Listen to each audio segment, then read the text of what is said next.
There was a show that I grew up loving, The Adventures of Ozzie and Harriet, with Ozzie, Harriet, David, and that irrepressible Ricky. I was fortunate enough to write and co-produce with my friend Mike Dimich, a 2-hour movie special called An Ozzie and Harriet Christmas. Enjoy them and enjoy your holiday. Come in. Hi, Mr. Nelson. Well, hello there, Terry. Merry Christmas. Thanks, same to you. Hey, that's quite a gun you've got there. Yeah, choose ping pong balls. Well, how about this? It's very well constructed, too. I got it yesterday and it still works. Tell you something. La, la, la.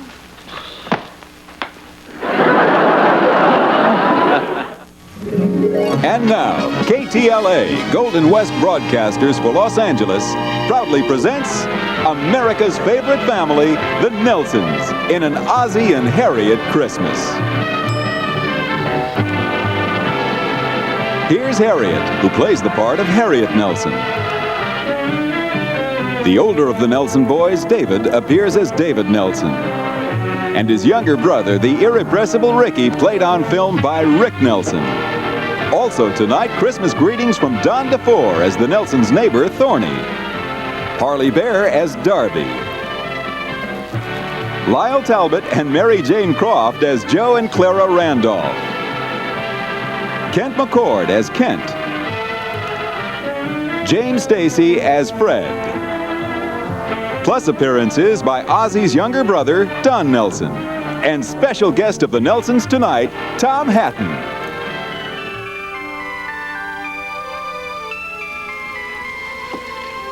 Ma, I found this old box of Christmas tree ornaments out in the garage. Oh, thanks, Dave. Tree looks beautiful, doesn't it? Yeah, it sure does. Who all's coming by tonight? Oh, Mary Jane Croft and Lyle Talbot and Don DeFore and your Uncle Don. Oh, great. Jim Stacy called, and he's coming over with Kent McCord. Oh, good. And Parley Baer said he might stop by. Oh, great. Boy, it should be a lot of fun. Just like the old days, right? The whole neighborhood's coming over. Well, that's what Christmas is all about. Family and friendship. Time to get together again with family and friends. It sure is. I remember about this time every year, we used to run the Christmas show. The boys earn Christmas money. Oh, yeah. People always seem to like that show. That was a long time ago. Our first season of The Adventures of Ozzie and Harriet, 1952. I still remember the story. You and Rick were always trying to find a way to earn some money for Christmas. For yourselves, of course.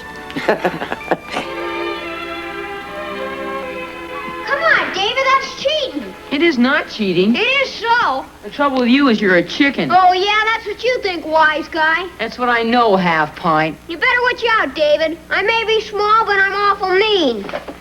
Oh, sit down. Hey, take it easy, will you? What's all the noise about? Oh, were you talking too loud, Pa? Are you kidding? Is this one of your friendly little discussions? Yes, sir.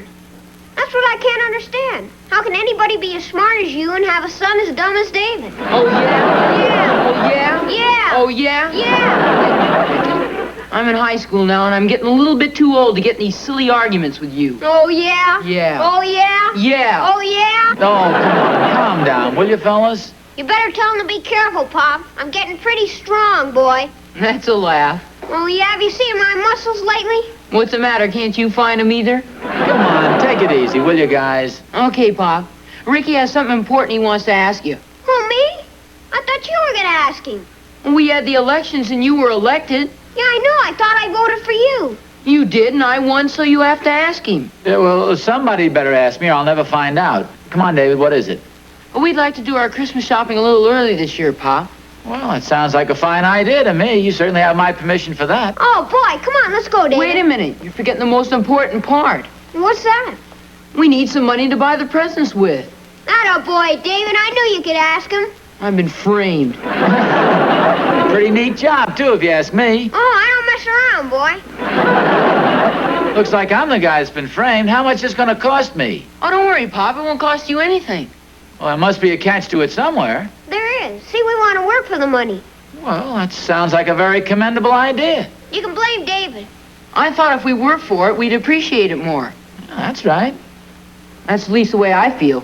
I always appreciate it more if Pop gives it to us. No, David's right, Ricky. Can we do it, Pop? Well, I don't see why not. I think there are lots of little jobs you can do around the house and earn some extra money. What's this? Did I hear you say you were paying for housework now, dear? Well, only for the boys. You see, they want to earn a little extra money for Christmas presents. Well, that sounds like a fine idea. Well, that's not exactly what we meant, Pop.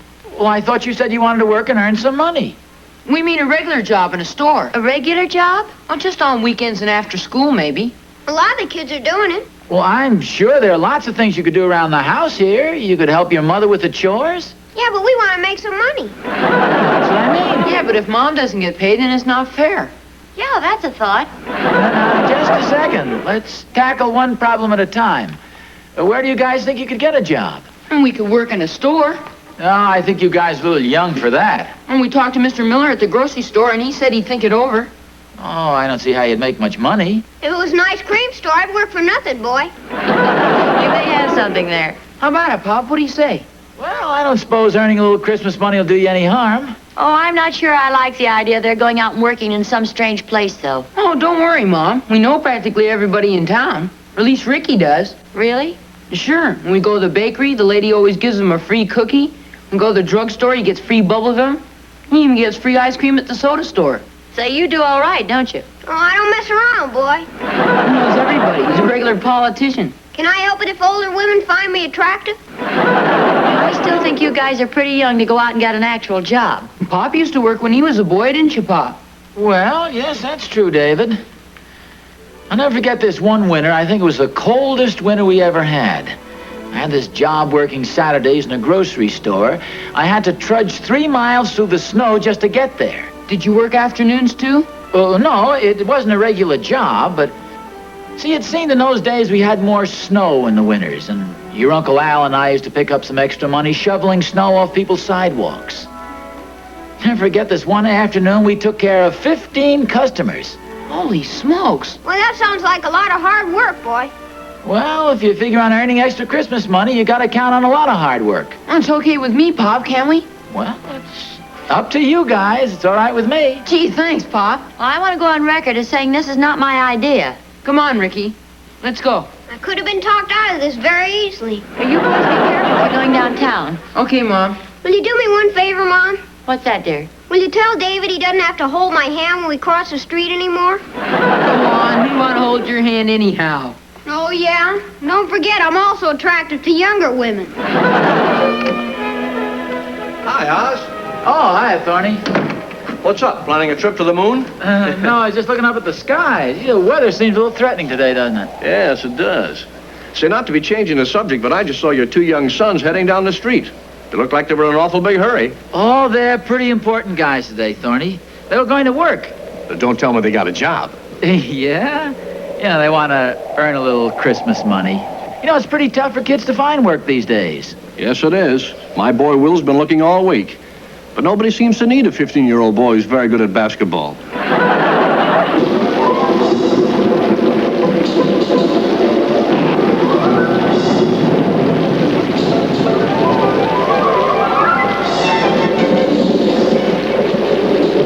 Oh, there you are. Oh, Harriet, do you Quite know... a storm, isn't it? Yeah, do you know where my car keys are? Well, I hope you don't plan to drive on a day like this. Yeah, I think I'll go over to Miller's grocery store and pick up the boys. Miller's grocery store? Yeah, they're working over there this afternoon. Well, how do you know? Well, I wasn't going to tell you this quite so soon, but I made arrangements with Mr. Miller to find a few things for him to do around the store. Then he's going to pay them, and I'm going to reimburse him. Of course, they don't know about this last part. Well, for goodness sakes, dear, wasn't that clever of you? Well, I thought it was this morning, but now I see how rainy it is, I'm not quite so sure. I don't know as I like the idea they're trudging around this mud and rain all afternoon. Well, I thought you said they were going to work in the store. Well, yes, but he'll probably have them making some deliveries and things like that. Oh, not on a day like this. Well, you know kids, they'll probably be trying hard to make good on their first day. Come to think of it, they didn't take their raincoats, did they? No, nor their galoshes. I think I better drive over there and pick them up, Harriet. Oh, I don't think that's necessary. I'd better go get the boys, Harriet. Oh, relax, dear. Here comes Mr. Miller up the walk now. Oh, good. He's probably bringing the boys home.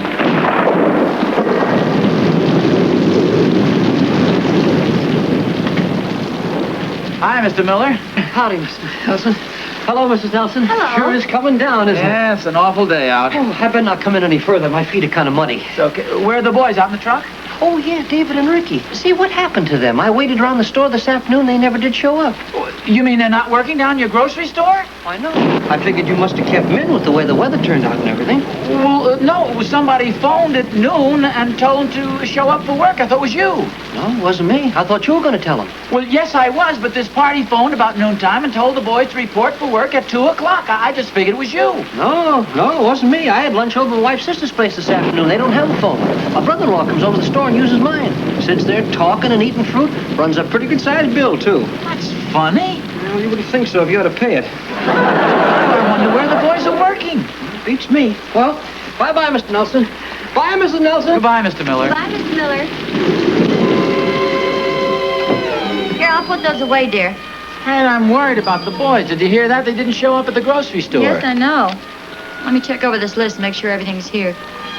Hey, did you hear what I said? The boys aren't at Miller's Market. Yes, dear, I heard you. Milk, bread, butter, Gee, I wonder where they could be. soup, lettuce, string beans. Well, aren't you worried about them? No, not particularly. Well, Harriet, it's pouring down rain outside. The boys don't have their raincoats. They don't have their galoshes or anything. They're someplace getting soaked to the skin, and we don't even know where they are. Well, Mr. Schultz promised me he wouldn't let them leave the store. Mr. Schultz? Yes, they're working at Schultz's bakery. I only hope they don't eat up more than the $2 I promised to give him. You mean to say you pulled the same stunt with Mr. Schultz that I did with Mr. Miller? Yes, I did. You know, they say some people even get to look alike after they've been married a long time. Here I've been worried to death about the boys, and they're sitting in a nice, cozy bakery. I only hope Mr. Schultz doesn't leave them alone with the chocolate eclairs. Yeah, he must have been the one who phoned this noon. Say, it's getting kind of late. I just say, why don't you phone Mr. Schultz and tell him I'll be down to pick the boys up in the car. I wouldn't want him to walk all the way home in this rain. Hello, Mr. Schultz? This is Mrs. Nelson. Oh, fine, thank you. Say, will you tell David and Ricky that their father will come down in the car and... I'll be down about 10 minutes, tell him. What was that, Mr. Schultz? They didn't? What's this? Well, are you sure they aren't there? Tell him to look in the pantry. Did you call at lunchtime and... Well, yes, I know. Well, somebody called and told them to be at work at 2 o'clock this afternoon. Oh. Yes. Well, thank you, Mr. Schultz. Goodbye. They're not there, huh? They aren't at the bakery. Well, I'll be darned. Where the heck can they be? I wonder what kind of place would hire kids about that age. Maybe drugstores or grocery stores or bakeries. Here. Call up every drugstore, bakery, and grocery store in town. All right, you look in the book and I'll do the phoning.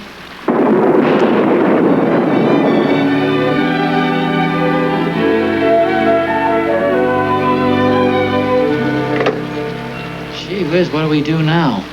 We called every grocery... Hi, Mom. Oh, boys, where the heck have you been? We've been working, don't you remember? Sure, we told you. Well, yes, but where? The Emporium. The Emporium. The department store? What were you doing down there? We were actors. Actors? Yeah, Ricky and I and 3 other guys. We sat in a big window and watched television. We were better actors than some of the actors we saw. Did you just sit in the window and watch television? Yeah, he gave us each $1.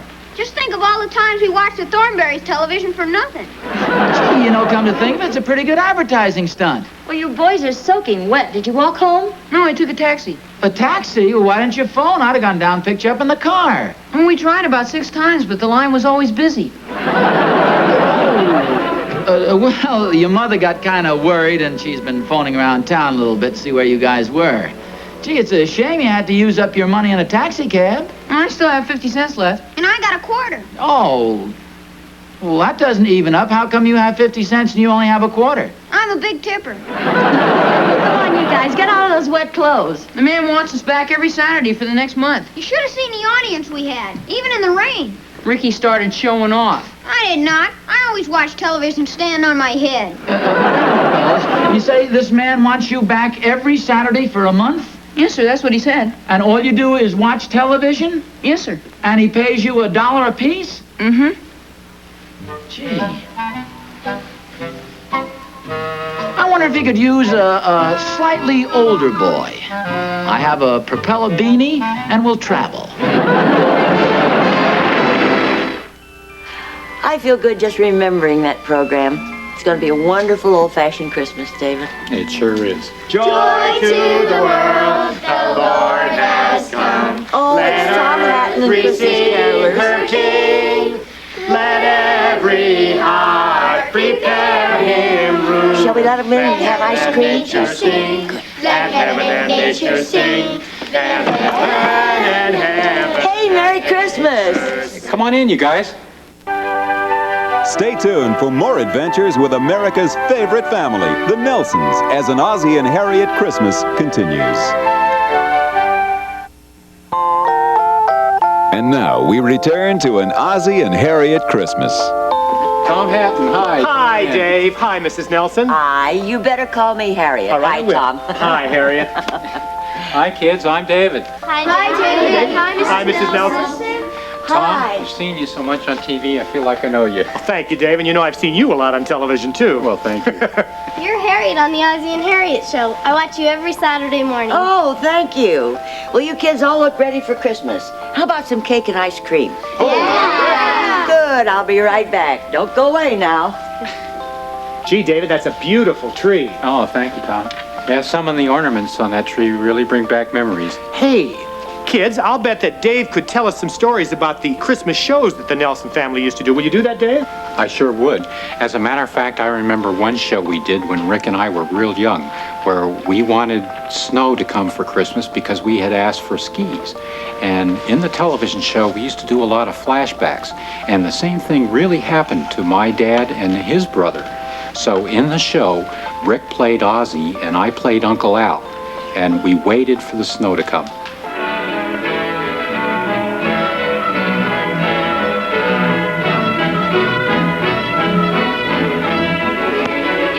Pushing your face against that window, you're going to have a flat nose. When do you think it's going to snow, Mom? Well, it doesn't look very hopeful, dear. The stars are out. I hate to say it, but I doubt if it's going to snow at all. What's the matter with you, Al? Don't you have any faith in Pop? Oh, of course I have, but he can't just walk outside and make it snow. Oh, Hi, boys. Hi, Pop. How's it look outside? Well, maybe it was my imagination, but I kind of thought it turned colder as I walked up Hackensack Road. Hey, what's that stuff on your lip, Pop? Hey, look, it's snowing outside. Pop's got snow on his face. Oh, no, don't get excited, boys. That's shredded pecan. I stopped off at the ice cream store and had a sundae. Better get ready for supper, George. I'm going to put the things on now. Okay, Ethel, I'm practically ready right now. Gee, aren't there any signs of snow at all, Pop? Well, there are no definite signs, but you can't tell. The signs may change, you know. Do you really think so? Oh, boy, that'd be swell. Now, look, boys. I'm afraid you're jumping to conclusions here. I didn't exactly promise you it was going to snow tonight, remember? I know, you said it'd probably snow tomorrow. I can hardly wait. Boy, that'd really be the cat's pajamas. We could go over to Strohmeyer's Hill and try out our new skis. Heck yeah. What good are new skis if there isn't any snow? Pop, Yeah? it is going to snow, isn't it? Yes, Ozzie, I think it is going to snow. Oh, boy, come on, Al. Let's Right have behind fun. you. Oh, wash your hands, Ozzie. Okay, Mom. You too, Al. Okay, Mom. George, supper's ready.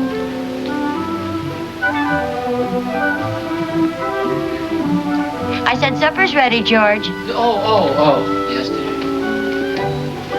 You know, I couldn't help overhearing. Aren't you taking quite a chance? What else could I say, Ethel? I mean, the boys were looking up at me with that complete faith, that absolute confidence that if I want it to snow, it'll snow. How could I refuse? Do you see any snow yet? No, not yet. Who says I was looking for snow anyway? I wonder when it'll start. I don't know. I'm going to get up real early so I can be the first one down to Strohmeyer's Hill.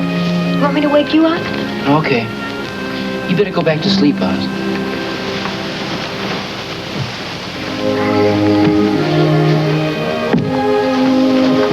Hey, Al, I just heard some snow fall. That was my shoe. Now go back to sleep. snow tomorrow? The paper didn't say it would. But Pop said it would, and Pop's barometer said it would. That makes 2 against 1. Yeah, but what do you think? Well, Pop's always told the truth to us, hasn't he? Sure.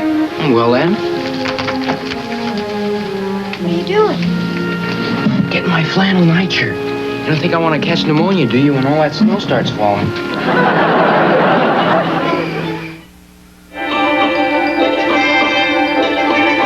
Hey, Al! Al! Come on, wake up! It's snowing like 60! Oh, boy! Goodness sakes, boys, what's all the yelling about? It's snowing outside, Pa. Well, so it is. How'd you do it? That's a secret. I'm not going to tell you. And look, it's snowing out. I know it is. The Weather Bureau's phoned 3 times and wanted to buy your barometer. And Charlie Thornberry snowed in up there. No, how about that? Come on, Ozzie, let's get dressed. I put your clothes in the bathroom, boys. It's warmer in there. Thanks for the snow, Pop. That's all right, boys. Anytime at all. Gee, that was a great story, David. Right, kids? Yeah. I can't believe that I am actually standing in the Nelson household. I grew up in, well, just like you did, and just like a lot of families all over the world. Ozzie and Harriet, 14 years, was the longest running situation comedy ever. Of course, it's still running in syndication, so that a whole new generation of families have discovered what life is like with America's favorite family, the Nelsons. But of course, it didn't start on television, did it? No, as a matter of fact, it started way before Rick and I were born, because my dad had an orchestra and... Except that people listened to them instead of watching them.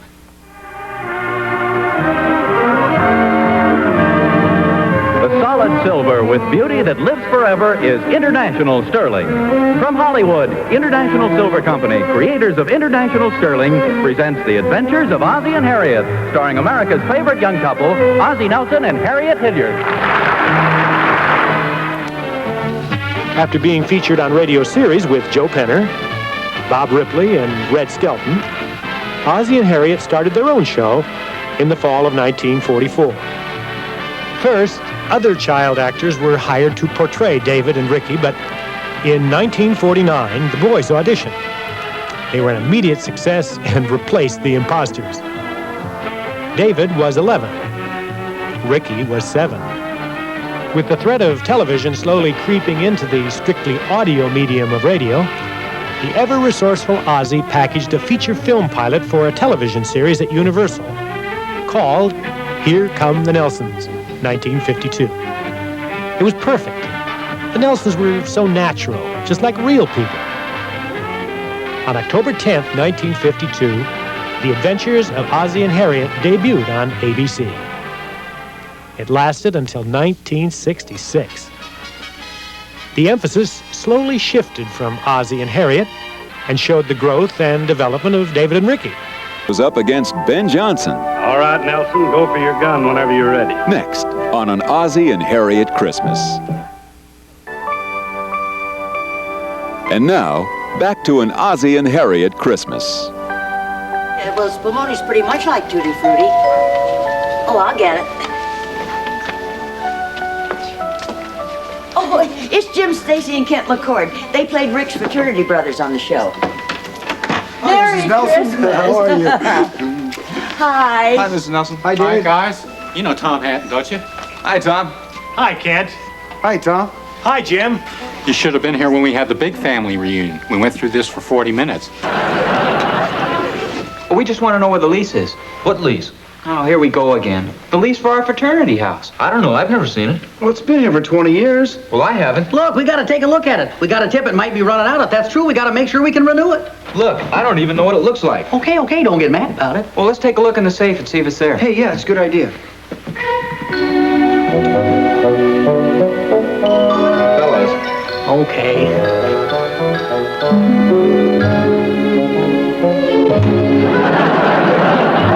Okay.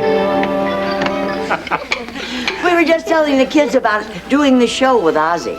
Well, you know, Tom, Jim and I both owe Ozzie a great deal. I was trying to make it as a football player in college. When I got my first part on the show, I was an extra, just happened to be on the set that day. But how did you happen to get a regular part on the show?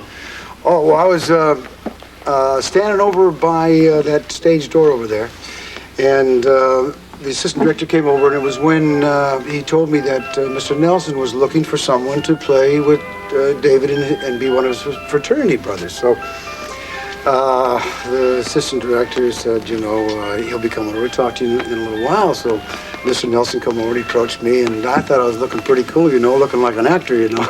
So, so he comes over, he says, hi, I'm Ozzie Nelson, your name? And I said, Jim Stacy. And he said, have you ever done any acting? And I said, oh, lying through my teeth. I said, of course I did.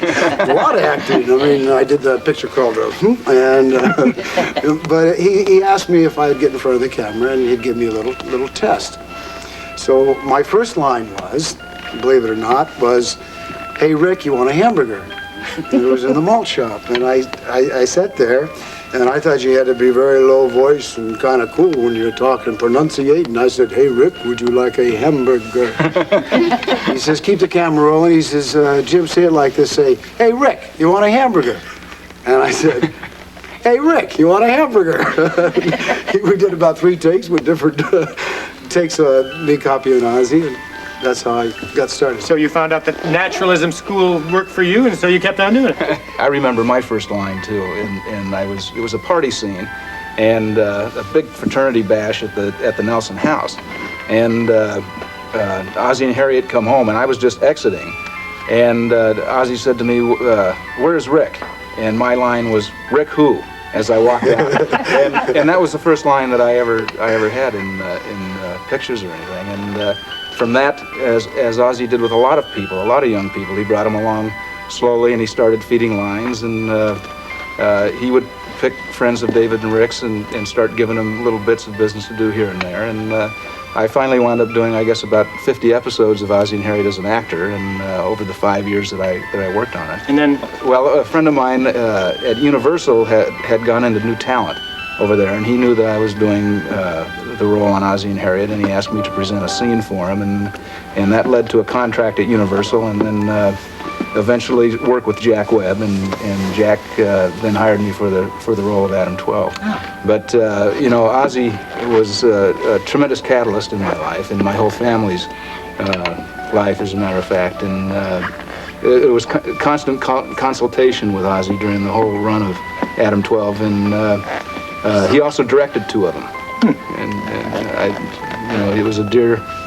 man to me. Kent was nice enough to get me a directing job on Adam 12, which I'll forever be grateful for. Jim, I think everybody knows you from the Western series Lancer. Lancer, right, Tom. It didn't have a long run, but I remember it very well. A 2-year run, I fulfilled all my saddle fantasies. Well, I want you to know, Jim, that I and lots of my friends really respect you for going back into your career after your accident. I remember very, very well the very first reappearance on television in that show with Lee Majors. Lee Majors, right. I played the handicap skier, right. That was a good show. It was called Just a Little Inconvenience. Yeah, I remember it very much. Really well. You did a great job, and you've been doing others, too. Made a strong personal statement about coming back from tragedy, and a lot of people can stand that, believe me. I'm pretty lucky, pretty fortunate, still working and doing well. Doggone right. A lot of people who were on the show went on to become very well known. Well, for one thing, I was afraid you might be mad at me or something. Oh, you mean just because you called off the day for Saturday night? Well, yes. Oh, those things happen. Everybody has a right to change his mind once in a while, don't you think? Well, it wasn't exactly a case of changing my mind. Well, whatever it was, I know you must have been telling the truth because you have so much character and integrity. Do you really think so? Well, of course. I was telling my mother and father about your offer, and they were tremendously impressed. My offer? Yeah, I told them how you offered to be my personal secretary to pay for the fender you smashed. Oh, they won't tell my mother and father about the fender, will they? Oh, no. In fact, they don't even know your folks. Oh, well, that's good. By the way, my brother checked and it'll cost $25 to get the fender fixed. Who's going to pay for it? Oh, don't worry about that. I had some money saved up, so I paid him. Oh, honestly, Rick, you're the most wonderful boy, so understanding. Please don't kiss me now, at least not here in the library. Well, looks like we've just about had it for today. Let's see what kind of fiendish tortures I can whip up for you for Wednesday. Oh. Hold it, you ain't heard nothing yet. I'd also like you to read the first 2 chapters of Robertson's Economics. Oh. Find several copies in the library. case Mr. Plumstead and Mr. Nelson don't know where the library is, I'll be very happy to direct them. There's something I gotta tell you. Can I wait a few minutes? Well, yeah, I guess so. Why? I've got a surprise for you. Close your eyes. Oh, what's this? Go ahead, close your eyes. Okay, they're closed. Surprise! Is it for me? Of course, I knitted it for you. Oh, thanks. Try it on. Yeah, it looks real nice. Thank you. I hope it fits. All right, Nelson, go for your gun whenever you're ready. Better start drawing, mister. Go ahead, why don't you draw? I'll count 3, and you better draw. Go ahead if you think you can count up to 3. 1.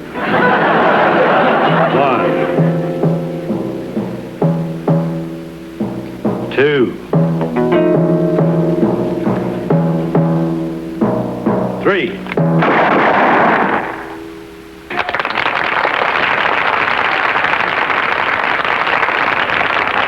That's a good try, Mr. Nelson, but not fast enough. Oh, thank you. Nice shooting, you won fair and square. You're really fast on the draw.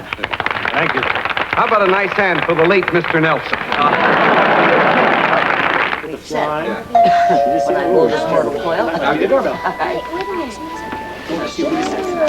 Hey, it's Don Nelson, kids. Hi, John. How you doing? Merry Christmas to you. Hi, remember Ozzie's younger brother? Are you kidding? Do we know Don Nelson? I mean, he wrote most of our shows. We did. Got the pen right there that wrote that. Anyway, yes, we did. Actually, we wrote like 435 shows, 14 years worth. Oz was the main man, of course. And there was, let's see, Ben Gershman, Bill Davenport, Jay Summers, Dick Bensfield, Perry Grant. I had the seniority, however, because I had the best agent, my mother. I think we got some more ice creams. You can stick around. Just came by to leave the package. Oh, you're running on? Yes. Would you do me a favor? I'm having such a good time, but it is past the kids' bedtime. Would you mind dropping them off on the way home? Come on, kids. We'll have a good time on the way home. Goodbye, Dan. See you, Don. Thank you very much. Thank you. Merry Christmas. Bye-bye. Bye, kids. Bye-bye. Bye. Take care of yourself. All right. Have fun, Don. Hey, thanks a lot. I may be back. Bye-bye, Don. Bye-bye, Don. Thanks for the Tutti Frutti ice cream.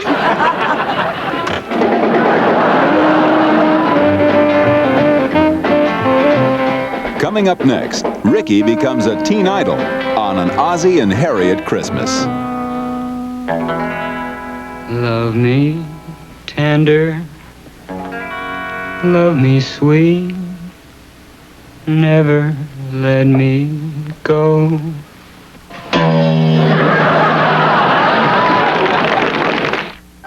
Oh, Merry Christmas, everybody. Merry Christmas. Haven't you heard, little man? Christmas is over. That's where you're wrong, my boy. The spirit of Christmas lives all year long. Ho, ho, ho. No, you did. Well, after Rick's first record, young girls used to try and sneak in our house, and they had me crazy. Kids knocking on the door at 3 or 4 o'clock in the morning and climbing up on the back patio over the wall and into the second story. They scared the life out of me. I remember that first episode. What was it? That song.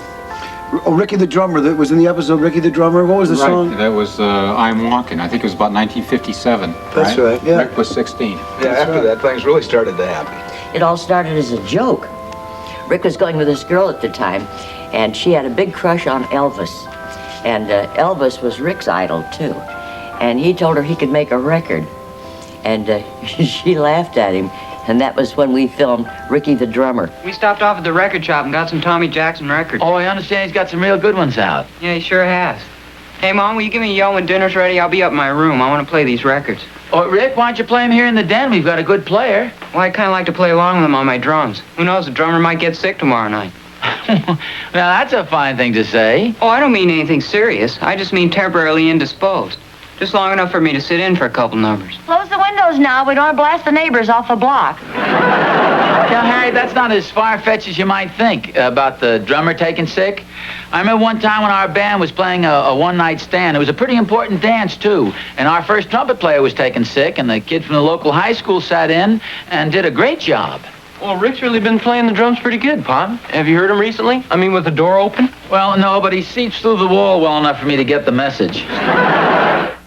I must say, Harriet, you girls on the decorating committee have certainly done a wonderful job. Oh, thanks a lot, Junie. Everybody pitched in so willingly. It was really a lot of fun. Say, I wonder if the flowers have come yet. Do you want me to check on it, Harriet? Yeah, thanks a lot, Shirley. Mrs. Nelson? Yes, Tony? Mrs. Rogers was looking for you. I just heard her talking to the manager of Tommy Jackson's band. Somebody got sick or something, and they want Ricky to play drums tonight. Yeah, Mrs. Rogers said they'd better ask you first. Oh, well, thanks a lot, Tony. Harriet? Oh, hi, Sally. I want you to meet Mr. Martin, the manager of Tommy Jackson's band. This is Mrs. Nelson. How do you do? How do you do, Miss Nelson? I just got the news by special messenger, and I know Ricky's going to be thrilled to death.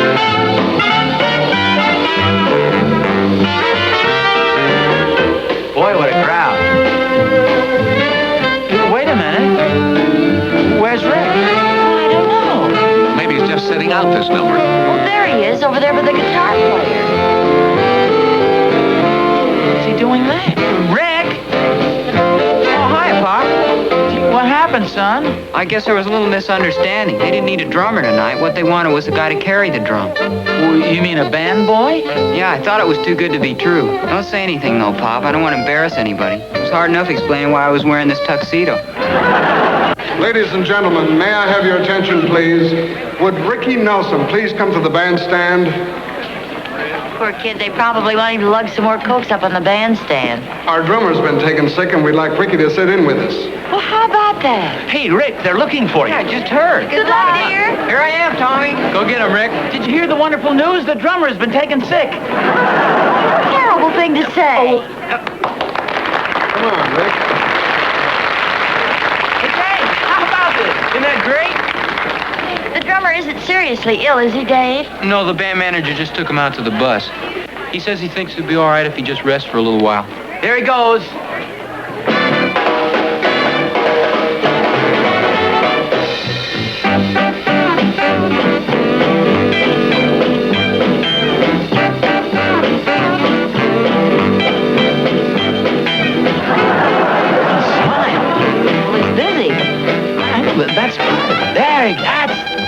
That's it. Say, pardon me, fellas. I'm Dr. Williams. They just announced your drummer was taken sick. I wonder if I could be of any help. I'll tell you what happened. We just got word that the kid who's been acting as band boy for us tonight thought he was hired to play drums. So Tommy suggested that Al here get a convenient headache or something. Oh, well, that's darn nice of you, fellas. How did you find out about Ricky? Some other kid standing by the bandstand told us. He said this Ricky's a terrific drummer. Oh, yeah, he is.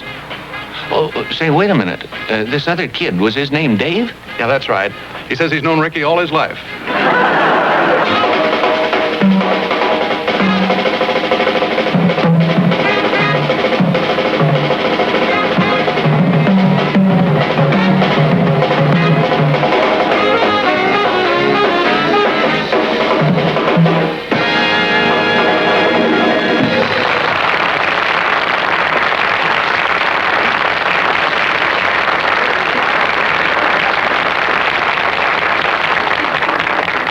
Well, Rick. Oh, thanks. Yeah, that was just great, Ricky. Oh, thank you. Thanks for the chance to play. Say, how's the drummer feeling? Have you heard? Oh, I'm sure he's fine. Say, I'd like you to meet my mother and father. Oh, how do you do? It's nice to know you. My brother Dave. Hi.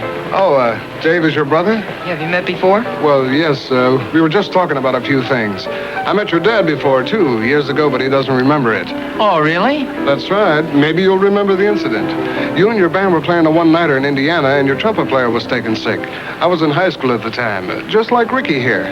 You gave me my first chance to sit in with a big band. Oh, of course I remember. It's nice to see you again. It's taken me a long time to return the favor, but I'm sure glad I had a chance tonight. Well, thanks a lot, so am I. Pop's still got his card if you got a spare saxophone around. Great! I'm afraid I'm a little rusty on the saxophone. Well, we can't let the night go by without some sort of a number from the Nelson family. Oh, well, I tell you what, Tommy, I see your drummer's back on the bandstand. How about Rick singing a rhythm and blues tune, and the rest of us will give him a little moral support? Good deal. What do you want to sing, Rick? How about I'm walking? Fine, I'll make the announcement. Do you think it's all right for him to sing, too? Oh, sure. It's great experience for him. Folks, May I have your attention? Ricky Nelson's going to sing I'm Walking.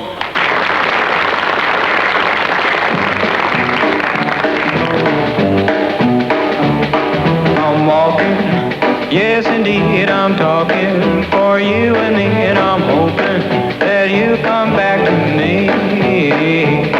I'm lonely as I can be, and I'm waiting for your company, and I'm hoping that you come back to me.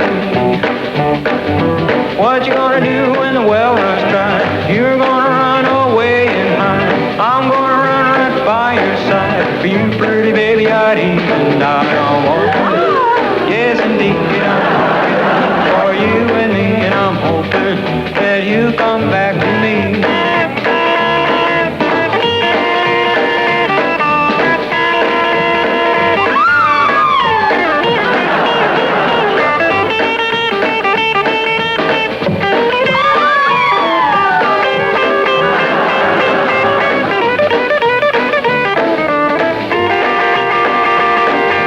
What you gonna do when the well runs dry? You're gonna run away and hide. I'm gonna run right by your side. For you, pretty baby, I'd even die. I'm walking, yes indeed, I'm talking for you and me, and I'm hoping that you come back to me. You know, I think back in the 50s, nobody really anticipated the power of television, how many people it reached. Because when Rick sang that song, by the end of the week, it had sold 1 million copies. It's really amazing, because Fats Domino had already sung the song and had 1 million record seller. David, by the way, where is the irrepressible Ricky? He's still on the road. As a matter of fact, he won't be home till Christmas Eve. But you know, Ricky's always been a traveling man. With the Nelsons on an Ozzie and Harriet Christmas.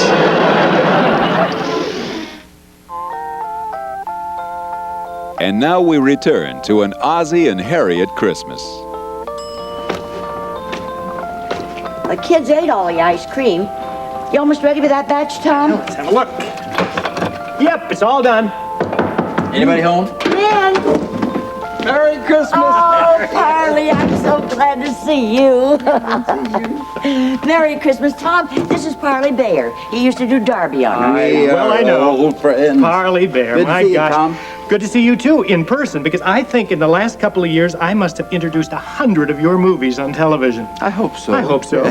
Did you work with Oz before you went over to television on Ozzie and Harriet? Oh, sure. Parley was a great radio actor. Of course. Weren't you, Parley? Of course I was. Just ask him. And worked with him a lot after the series went off, too. He directed a lot afterwards. That's right. That's right. You know, when I heard you were serving ice cream, I wanted to make sure I'd get some. Is it Tutti Frutti? Here's your Tutti Frutti. Oh boy, that looks good. That'll be 10 cents a piece. Oh, well, I tell you, the governor was a little late with my allowance this week, so just put it on the cuff and I'll pay a little later. Oh, I'm sorry, but you'll have to pay cash. I'm good for it. Give me my Tutti Frutti. Dave, I want my Tutti Frutti. Ozzie. David, come back here. Give me my Tutti Frutti. Yeah, you know, and Ozzie didn't even like Tutti Frutti. We started a whole craze with that episode called Tutti Frutti Ice Cream. Ice cream is sort of a Nelson family tradition, isn't it? Yes, it is. You know, Ozzie loved ice cream. He didn't drink and he didn't even smoke, but he sure did consume a lot of ice cream.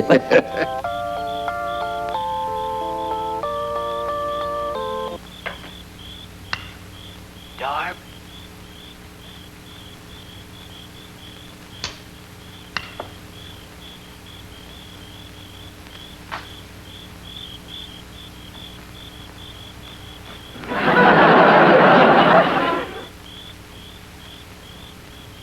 Darb.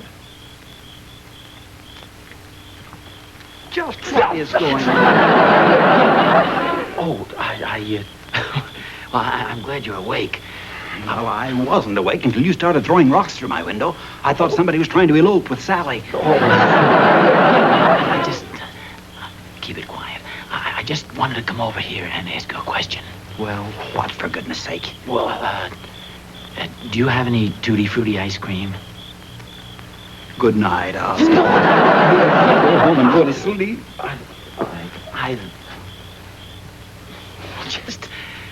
answer me. Yes, do you have any Tutti Frutti ice cream? Are you out of your mind? What do you want with Tutti Frutti ice cream at this hour of the night? Am I out of my mind? Well, I want to eat it, of course. A gag, isn't it? It's no gags. I was sleeping and I was dreaming about Tutti Frutti ice cream. Kick, and I thought you might have some in your freezer. Well, I haven't got any in my freezer, and if I did have some in my freezer, I wouldn't give any to you. Okay, just Get answer guy yes up in the middle of the night like don't this. make Go a home big and go to fat sleep. Answer yes or no. Now look what you've done. I'm locked out. Tutti Frutti. Sally! Sally! Sally! I wouldn't eat any of your old Tutti Frutti even if you did have any, you old grouch. Sally!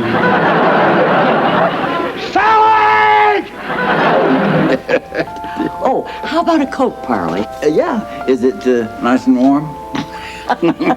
Parley, you want a warm Coke? Well, I'm sorry, Tom. That's kind of an inside joke.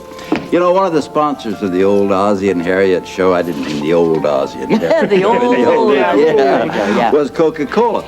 Well, you know, today, the sponsors buy a spot here and a spot there, but in the old days of TV, they followed the pattern set forth by radio. A sponsor would buy all the spots on the show. Well, as I said, Coca-Cola was one of the sponsors, and Ozzie and Don would write episodes that we all had to drink Coca-Cola, generally walking down the driveway into the garage where Ozzie had stacks and cases of Cokes. Out would come the Cokes, off would come the top, and we'd stand there and drink warm Coke. It was 15 years before I knew you could cool Coca-Cola. Yeah, then when Kodak sponsored the show, we all wore cameras around our necks. Festooned with them from shot to shot. Yeah. And when Hot Point sponsored it, we had a lot of scenes that were shot right here in the kitchen. Wait a minute. The light is beginning to dawn. Is that why, when Hot Point was on, you were always eating pancakes all the time? That's right. Yeah, that's also right. why we backed into a lot of hot stoves in those days. Oh, I imagine so. Yeah, that's right. And we had a pancake sponsor, too. Figures. Tonight's Adventures of Ozzie and Harriet is brought to you by the dairy farmer members of the American Dairy Association. You never outgrow your need for milk's vitality. We're coming back for more of an Ozzie and Harriet Christmas right after these messages.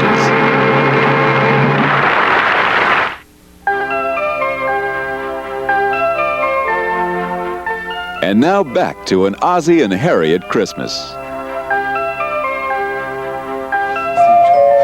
Oh, bet I know who that is.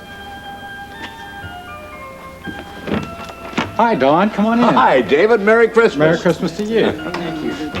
You guys remember Don DeFore, don't you? Thorny on the show? Yeah. Hi, Thorny. Hi, boys.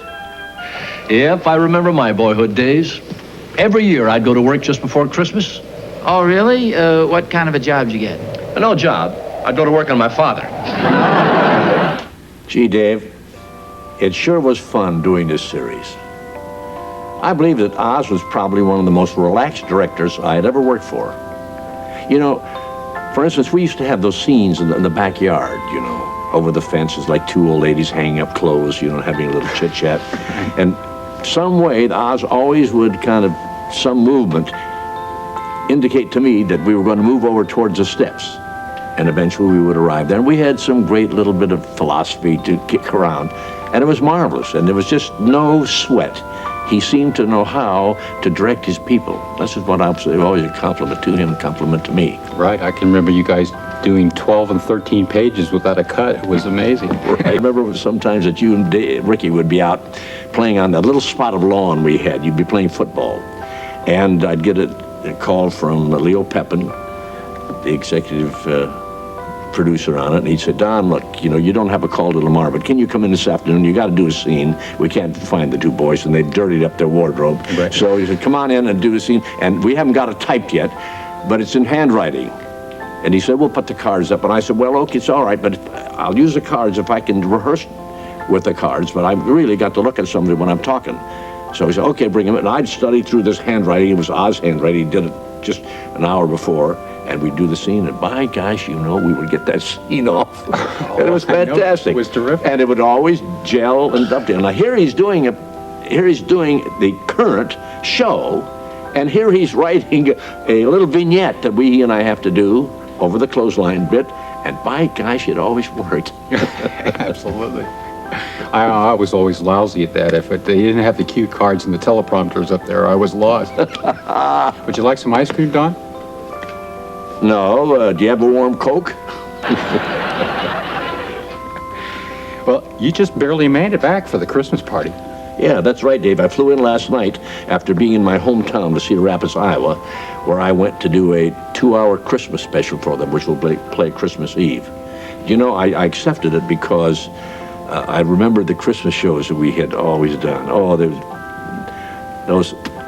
Nelson Christmas parties were the greatest, and they were great shows that we did. And I wanted to be active in the Christmas season to do a show somewhere, and I did it. And just before I left, I got the call telling me that they were going to do one. We're going to pay a tribute to Ozzie, and we're going to do a Christmas show. And I said, look, I'll work it out some way. I called Cedar Rapids and said, we'll work it out, that you'll do it. And it's great doing it. Oh, great, Don. It's great to have you here. See, with all that working back there and running back and forth, but you really have to stay in shape. Well, you really do. And speaking of keeping in shape, I know that the Nelson family always kept in shape. Dad was an Eagle Scout, and he came from the sound mind and sound body school of thought. He didn't smoke and he didn't drink, and he always took care of his body. He felt that athletics of some shape or form, whatever, was great for you. And he instilled that in us. And growing up, Rick and I both participated in athletics all through school, and later on I kept going with the trapeze a little bit, and Rick and I both play tennis now, which Pop did. All we needed was a football player to come in on the set from the Rams or SC or whatever, and the production would stop and football stories would start. First we shot for 5 days to do a half-hour TV show, and then later on we cut it down to 3 production days. My dad was really involved with football and sports, and even though we did pay close attention to the production schedules to make sure we got the show done on time, it was a nice place to work because of that. As a kid, I'd go over to Parley Baer's house, and they'd show home movies of the Ringling Brothers Circus, and it was really fascinating. Parley, who of course was Darby on the show, was a lion tamer at one time, and he married a gal named Ernestine Clark, who originally was part of the Clark family, which had a trapeze act with Ringling Brothers. Then I got a chance to do a picture called The Big Circus and play the part of a catcher in a trapeze act, so I knew a little bit about the circus, and I knew what was right and what was wrong. It just became fascinating for me. I was out of school and hadn't done anything too physical for the last 2 or 3 years, and I found out that by just getting into shape for the part was a great conditioner. So I kind of kept up with it after the picture ended.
David, you know, the thing that amazed me is that you do some fantastic trapeze work in that circus thing.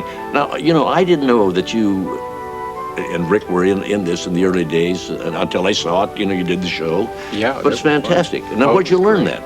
Well, I started with a picture, and then I picked it up and went out on summer stock, kind of on circus summer stock, and did my own trapeze act. And then recently I've been doing a show called Circus of the Stars. Oh, I've seen that. Well, that's great, sure.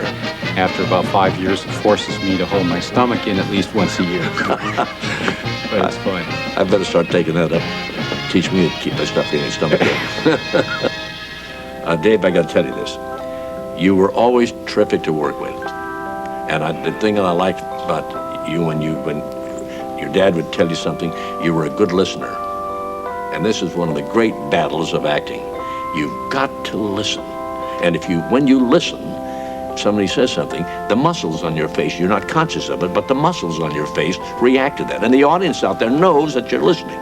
And this is what I was always pleased at when I would watch your dad direct you. You're just saying that, Don, because I directed you in our picture Canava, right? No. Nathan. Yeah, Frank. This may not be anything, but I think you should know. Just before the race, I saw Jess standing at the betting window. He was doubled over from coughing. When he straightened, he grabbed his chest as if he were in pain. This isn't anything new. This has been going on.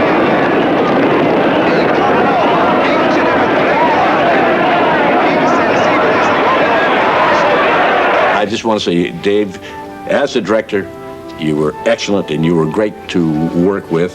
And I used to tell our cast on when we were doing this picture, I said, there's a young Ozzie up there. He's doing all the things that Ozzie had taught us. Oh, thank you, Don. I'll look at that as a very nice compliment. And now we return to an Ozzie and Harriet Christmas. Attention, all you young folks. The rock and roll dance contest is now going on over at the West Pavilion.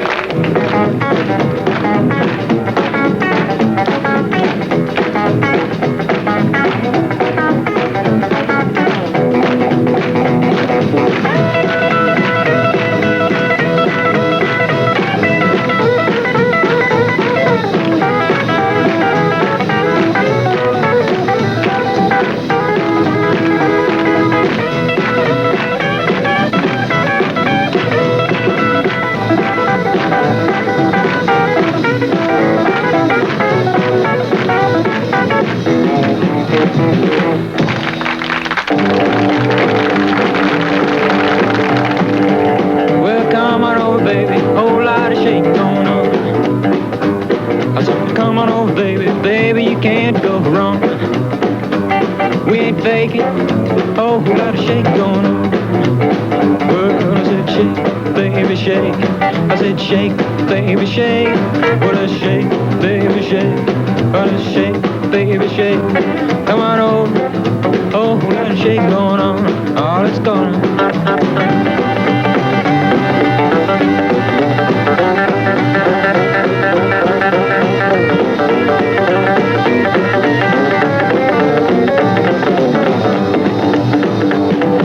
Come on, old baby, we got a chicken in the barn. Whose barn? What barn? My barn. Come on, old baby, really got the bull by the horn. We ain't faking. Oh, we got a shake going on. Whoa, shake. Oh, shake it, baby. Yeah. Shake it one time for me. Oh, so good, baby, whole lot of shake going on. Let's get real low now. Shake, baby, shake. All you gotta do, honey, is kind of stand in one spot. Wiggle around just a little bit. That's when you got it. Yeah. Oh, baby, a whole lot of shake going on. Let's go one time now. Well, shake it, baby, shake. Shake it, baby, shake. Ooh, shake it, babe. Come on, babe. Baby, shake. Come on over. Oh, a lot of shaking going on.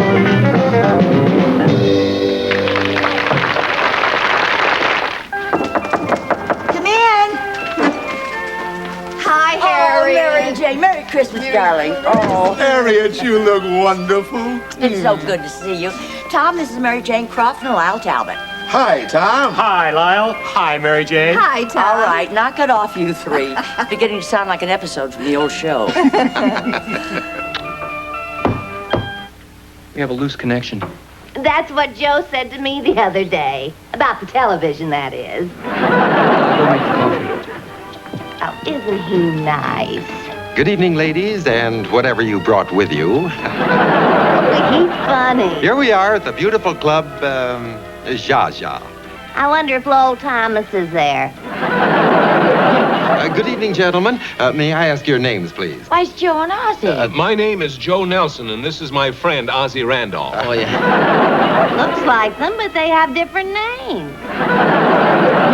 I suppose you gentlemen are out on the town tonight? Yes, we're batching it, you might say. What does that mean? Means they're in for a lot of trouble. Oh, thank you, waiter. Thank you. Cheers. Well, I want to thank you fellas for being such good sports, and now we have a little surprise for you. You're each entitled to a free dance with one of our gorgeous showgirls. Say, that's a big surprise. I think I'll take the blonde. I think I'll take the redhead. Well, that's a fine thing. When I had my hair red, he said he didn't like it. Oh, the station's gone off, Harriet. Your foot. Is the camera off, Joe? Yeah. Grab the table. That did it.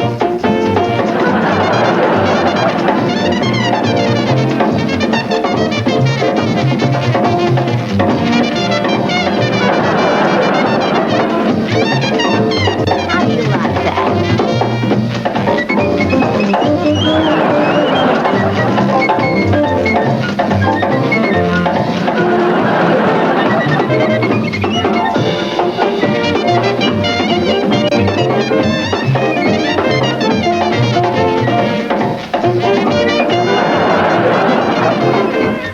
Gee, Ozzie sure is a good dancer.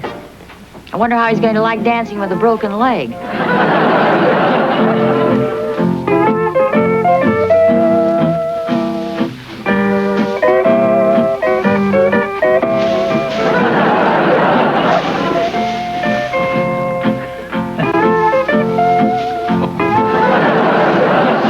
Well, I don't know about you, but I've seen enough. Come on, let's go.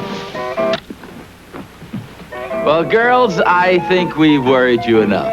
We're not at a nightclub at all. We're right downstairs in the Nelson basement with a special television set. Mary Jane, you've known the Nelsons since radio days, haven't you? Oh, yes. As a matter of fact, I've known them since before the boys were on, when there were other actors doing them. But you know, I think that the radio show, the character of Clara Randolph, was a lot sillier than this one. We had to do it with your voice, right? Well, I had to be, you know, do that. Yes. And you know I don't talk like that, Of course not, of course not. So, but that's why, because in radio, yeah, you couldn't see.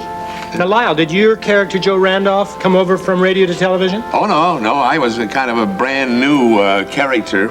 I ran into Oz one day on the lot where I was making the Bob Cummings show. Oh, with Schultze and that show? Right, yeah, with that show. Yeah. And I saw Oz, and I'd always watched the show. I always liked Ozzie and Harriet. And I watched the show, and I told him so. And he said, would you like to see our new set? We've got a new house. You know, it's more mobile. We can move the sides. Because Oz would never cheat on scenes. You know, if there was something behind you, he'd have to set you in there and take the time to do it. But anyway, showed me this set, and I said, gee, I like this. The icebox was full of food and everything like this. And I said, what a spot. And he said, would you like to do one sometime? I said, sure. He didn't know that I was also a regular on the Bob Cummings show at the time. Anyway, I wound up doing that one character, and 11 years later, I was still with him. And through it, I had done one day he said to me, hey, you're doing the Bob Cummings show too, aren't you? But Oz was wonderful. He would time his shows. He always had several scripts to go, and he said, well, if you can't work this week, come next week, you know? He was a great guy. Well, did I read somewhere that your parents and Harriet's parents knew each other? They were actors, right? That's right. They were actors. And then I worked with Harriet's mother and her father, Roy Hilliard, who was a wonderful director. We were with the Winegar Players, and that's when I first met Harriet. She was in school yet, and she would come to visit her mother and dad, and that's where I first met her, before she was actually in showbiz, as it were. Well, as a baby she was, but... Yeah. I didn't have much time off. I'd come out of school and go straight onto the boards and then back to school again. Right. Let's talk about Ozzie as a director for a minute. Mary Jane, was he a taskmaster? Was he tough to work with? Yeah, he was tough. But, you know, I don't ever remember Ozzie being angry on the set. I never really remember that. But he demanded a lot, And he, because he was also demanded so much of himself. Well, he didn't just demand of it of his actors. For instance, even the artisans, the craftsmen. I understand the greensmen you had to have real flowers and real plants. Right, and Leonard did that. Leonard, remember? right. Leonard Gwynn. And everything was growing. I mean, the shrubbery on the outside of the house, even though it was on a set, was growing. It was in pots, it was concealed. And when you use flowers, no plastic, nothing phony with Oz, and no plastic flowers. They were real bouquets. It kept the prop man busy matching each day if the bouquet, wilted a bit the day before. But and I have such a memory of that hunting lodge set. Do you remember when we went? He spared no expense on sets. Everything was quality, everything was first class, and I wanted to stay at that hunting lodge for a couple of weeks. It really was so beautiful. Brings me up, I was asking you about it, Mary Jane. I'm going to ask you, Lyle. That sounds like he was a perfectionist and demanding because of all these, the Green Man each show was a miniature feature, believe me. It was made as though, it was going to be a feature. But he wasn't demanding and fussy with the actors. Oh, well, I don't think so. I mean, he wanted you to get it right, and he'd say, Lyle, you were great that last time. Now this time, when we do it again, be better. Well, that's another, that's another thing about you. You were always, to my knowledge, when I was growing up, you were a villain. In fact, I remember in the old Superman serial, you played Luthor, the villain. Yeah. And how did it feel playing a nice guy in the Ozzie and Harriet show? Oh, well, wonderful. And of course, I always felt that I was a comic, was kind of funny. I was funny to Oz, I'd say, come on, Oz, let's hulk it up a little bit. He said, well, I don't know, Lyle, that's going too far. But I talked him into a few things. We'd do a few pratfalls. It sure sounds like it was fun working with America's favorite family. Ricky? David? Turn on the lights, dear. Find the switch.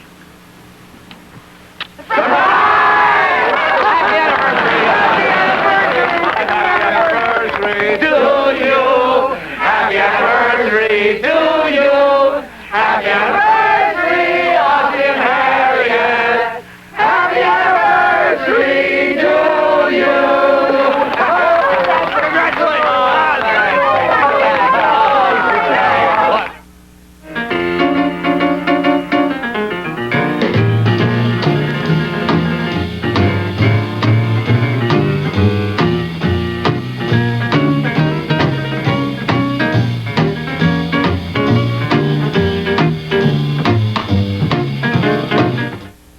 Nelson. Did you and Rick miss having a normal childhood? My gosh, the show was on 14 years. What was it like growing up in front of an audience?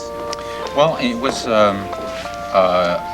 if I didn't say that it wasn't a little intimidating, I'd be lying, because it was. We had millions of parents around wherever we went, so we had to be a little careful of what we did out on the street. But as far as normal, I wouldn't know the difference because that was our life. I mean, we, in the beginning, we worked on Saturdays and went to school, regular school during the week. And all our activities were based around the show or vice versa. If we had a conflict, generally Dad could arrange for the shooting schedule to be moved so that we could play the football game. I was going to say, you're talking about non-professional conflicts, like a football game or something. Yeah, sure. Now, Oz was pretty hot stuff. How did you and Ozzie meet? I was appearing at the Hollywood restaurant, and we had a mutual friend, Ham Fisher. The cartoonist? That's right, Ham Fisher, who drove Joe Palooka, remember? Of course I did. Well, Ham said to Ozzie, I think I know the gal that you would be interested in. And he brought Ozzie down to the Hollywood restaurant, introduced him. And he made me an offer to sing with the band at Glen Island Casino. Ozzie also started Glen Island Casino, Didn't know that either. incidentally, yes. There have been a lot of name bands. That's in the East, right? That's right, out in Westchester. Right. On Long Island Sound. And at any rate, that's how it began. He made me purely a business proposition. So to speak. And so to speak, but it was only half my salary. Oh, really? Yeah, and I was reluctant to take it because I was doing very well. By that time, I had an apartment in New York, and I'd bought my own furniture, and I was landed gentry, you know. So I wasn't too anxious. But the manager of the Hollywood restaurant, who was a lovely man, Joe Moss, and he said, why don't you go with him for the summer, Harriet? And he said, if it doesn't work out and he doesn't have a job at the end of the summer, you can come back here at the Hollywood and start the new show in September. Well, you can't do any better than that, you know. And he said, he's a lovely boy, And he said, I think he's going to go far, and I'd like to see you hitch your wagon to that star. Well, now, was Ozzie's band really successful at the time, or he just come from Rutgers, or what? I hadn't ever heard of him, you know. And I asked Joe Moss who Ozzie Nelson was, and he had won the the Daily Mirror, the New York Daily Mirror contest for big bands. Well, now, I'd never heard of him. When you first met him, now, I've seen pictures of him, and he was pretty hot stuff. He looked like your typical collegiate, nifty guy that every co-ed in the world would want to latch onto. How did you feel about him? That's right. Well, he was still going to school, you know, when he had the band. Yeah. And he was, Ozzie was a graduate attorney. I don't know whether you knew that or not. No, I did not. He had his doctorate in jurisprudence. For heaven's sake. And I was very proud of that. He'd never allowed himself to be called a doctor, but I used to do it for fun. I see. Anyway, where was I? I was asking you how you... I can get so wound up. Physically, were you attracted to him when you met him, obviously? No, it was purely business, purely a business proposition. And our first trumpet player in our band, I lived in Manhattan. And the first trumpet player in our band used to live in Manhattan. And he would drop me off at my house every night from Glen Island Casino. And one night, Holly Humphreys and his wife, and they had a date. And so Holly couldn't drop me off. And so Ozzie said, I'll take her home. I'm going down to Manhattan anyway. And it wasn't a date. We became friends, and it became a routine of he would drop me off instead of Holly. Did he have a nifty little roadster with a rumble seat or any of that typical collegiate business? He had a Lincoln convertible. Holy smoke. Big stuff. And a 2-week vacation, and he said, I think we ought to separate for a while and make sure we really need each other. So I took my mother and went to Atlantic City, and he took his mother and went to Spring Lake. And it lasted for 3 days, and he called me and he said, are you as miserable as I am? And I told him I was. I'd like to know how you and Ozzie developed the radio show that was to become the series, The Adventures of Ozzie and Harriet. Well, we had the band on with Red Skelton. You know, Red Skelton was so hot. And we had the band on Red Skelton's show. Radio, right. That's right. And Ozzie did all the straight men's parts, and I did all the women's straights part. You remember Junior? You played his mother. I played his mother. I loved doing that. Of course you did. And at any rate, we were on very successfully with Red for a while, and the Army took him. The war broke out, and Red went into the Army. So we were going to go to another show as a band, and John Goodell, who was a very close friend of ours and a producer, and Don Quinn, who wrote the Fibber and Molly show. Sure remember? Did. Oh, and then John Goodell later did You Bet Your Life. That's among right. Other things. That's right, among other things. And he was partly responsible for our show. And the two John, Don and John, said to Ozzie, why don't you sit down and write your own show? And gave Oz an idea. So he sat down and wrote the show about a band leader and his vocalist wife on their day off. And we got a studio at CBS. We put out the tickets. We did the show, and I'll never forget that first show because we'd never done straight-out comedy. We'd never been comics. And I'll never forget the relief when that first laugh came rolling in. I thought, oh, we're home. Well, the boys had never been on camera before. They'd only done radio. How was the crossover from radio to film handled? They took it right in stride. We did a major picture at Universal called Here Come the Nelsons, to see whether we would be acceptable visually as we were on radio. And that was our pilot for television. That first year, it's a wonder we didn't have a nervous breakdown. How was Ozzie as a director, David? Did you learn much from him? Oh, I sure did. He was a very talented man. I really think his specialty was comedy. He had a wonderful sense of timing. And his sense of pace was great, and as he went on, he I think devised very interesting camera moves that kept the scenes moving, and I learned an awful lot from him. He was great with kids. He was wonderful, as a matter of fact. I don't think I've worked with anybody any better that he could get a performance out of a 4-year-old. As a matter of fact, there are a lot of actors walking around now who had their opening performance happen on the Ozzie and Harriet show. And even if they couldn't read, which Rick couldn't when we first started on the radio show, and memorize the scripts, the kids would, he'd sit and get them into a close-up, and he'd just talk to them, and he'd get the responses that he wanted.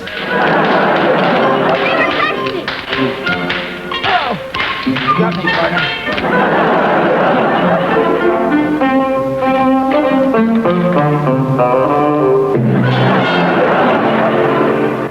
He was really wonderful with, taught me an awful lot about comedy.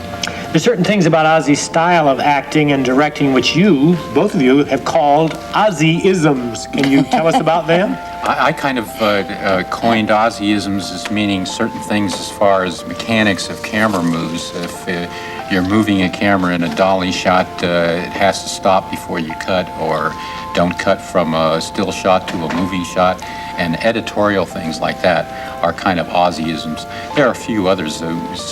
Rob and I think we were talking the other night about the way Dad happened to put handles on things, and that's kind of an Ozzie-ism, the way he would warm up to a straight line or a joke. He wouldn't come right on, and he was able to carry it off. Dear Iggy, I'm writing this note to let you know honestly and frankly are underlined.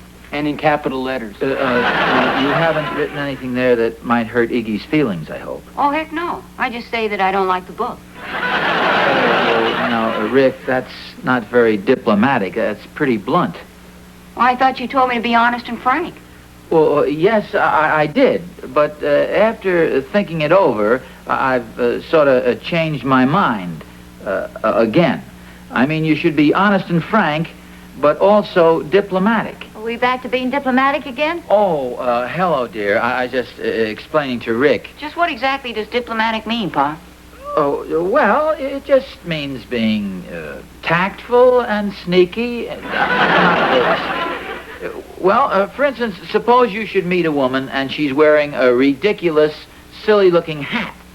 Well, you wouldn't come right out to her and say, that reminds me, Harriet. Remind you of what? I'll tell you about it later. Anyway, I think, Rick, you just ought to write a real nice letter to Iggy and tell him you enjoyed reading the book and you appreciate his thoughtfulness. Okay, Pop, if you say so. I think that's best, too, dear. Okay, Mom, if you say so. I agree with Mom and Pop. Okay, David, if you say so. Well, let's get out and let the boys get to work. Okay, dear, if you say so. Whatever the boys were interested in would give Ozzie an idea for doing a show. For instance, when they were riding motorcycles, when they got into motorcycles and hill climbing, we did a show about that. When they got into the aerial act. Right. That was a dream sequence, by the way. Well, it was a dream sequence in the show, but it was for real, and the fact that they did it for real gave him the idea. That's one of the examples of a dream sequence within, our outside activities. Sequence. Right, it was pretty tough to bring a trapeze act into the Nelson household. So what we did when the thing was I was interested in or had met somebody who came to town with the circus and become friends with him, and it goes into a dream sequence that has us flying and in the act, because physically we could do it. That was a very expensive show, as a matter of fact. How did you feel when the series finally ended? Lost for a little while. I mean, you get used to hitting the deck at 6 o'clock every morning and going into, and I know Ozzie was hanging out to dry. He liked working. He was work-oriented. But then we got a show together and went on the road with it. And we had such a good time on stage. As a matter of fact, I always felt that as far as performing was concerned, that was his medium. He was so good on stage. When you first started doing the show, did you ever dream that it would last for 14 years and represent so much to people like my family and families all over the world that it does? No, when we first began the show, it was wild comedy. It was very, very broad on radio. And then the show started to evolve. We didn't intend to make it that way. People seemed to call for it. And it evolved into something more legitimate. And I know people always used to say, what does Ozzie do for a living? They always thought that was, they were the first ones to think of that. He used to say he was a brain surgeon. Oh, yes? Yeah. And Retired. Retired brain surgeon. Retired brain surgeon. Yes. Mom? Yes, dear? Is it all right if Ricky and I go to the early movie tonight? I guess so. I see you've got the new sport coat on. Yeah, pretty sharp, huh? It sure is. Don't you think you ought to wear a tie with it? Oh, yeah, I want to ask you about that. Do you think Pop would mind if I borrowed my tie back from him? Oh, no, I don't think so, dear. He's in the den. He's probably fallen asleep, though. Oh, gee. Well, look, why don't you go in very quietly and take it off of him? I don't think you'd wake him up. Okay.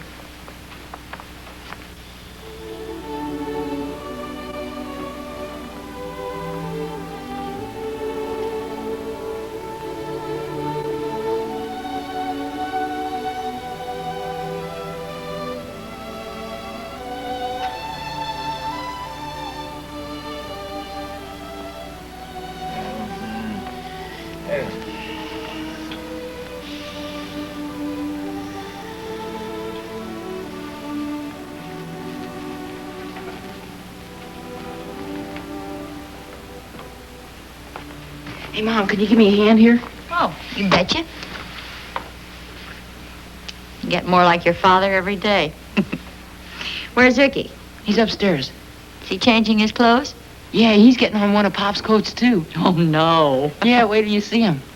Come on, will you, Ricky? Okay. There you are, boy. Night. Thanks, Mom. Come on, Rick.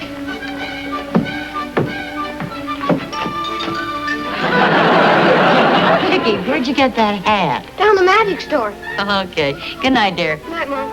Have a good time. Okay. Ricky, you know you're supposed to take your hat off when you kiss a lady?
Please, girls, I'm married.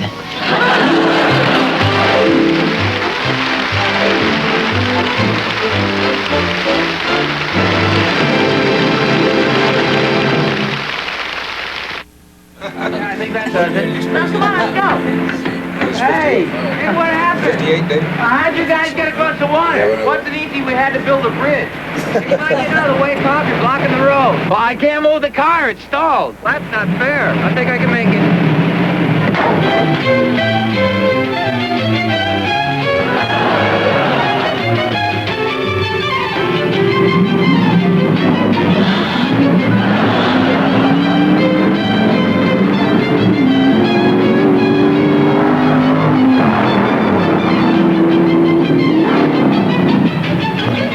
Here they come! Who's got the flag?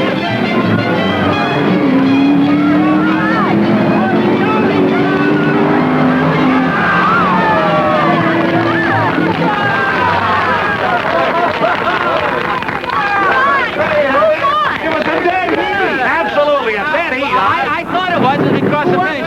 That tells us a dead heat. Yeah, dead heat, Dave. Well, at least we... I think it's time to turn in, fellas. Golly, Mom, so soon? It's getting late. Come on, I'll turn down the beds. Well, it sure was a swell Christmas, Pop. Yeah, it sure was, Pop. Oh, thanks, fellas. I enjoyed it, too. David and I would like to thank you for spending Christmas with us. And we'd like to wish each and every one of you season's greetings and a Happy New Year from Don DeFore, Parley Baer, Mary Jane Croft, Lyle Talbot, Kent McCord, James Stacy, Don Nelson, and Tom Hatten. Merry Christmas, everybody. Oh, pardon me, folks. We've just heard from our outpost telephone that Ozzie Nelson and Butch Barton have just taken the lead in the cross-country obstacle race. He's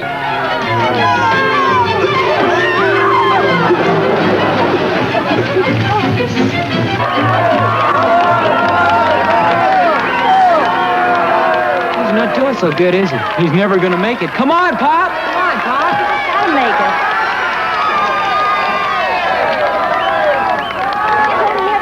slingshot? Yeah, right here. May I borrow it?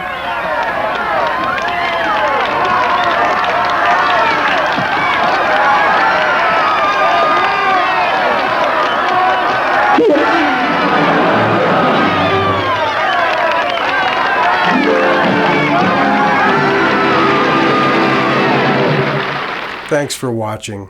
I sure had a great time making that with Michael, David Simon, and so many of the other wonderful people who worked on it. It was a thrill to meet the cast, and it's a thrill to be continuing to bring you entertainment and interviews behind the scenes with a lot of stars. My favorites, of course, are the Westerns, so you'll be seeing a lot more of those in the coming years. There are hundreds of them available right now, and you can watch them all. Binge on them. Make it a New Year's special. I'll see you next year.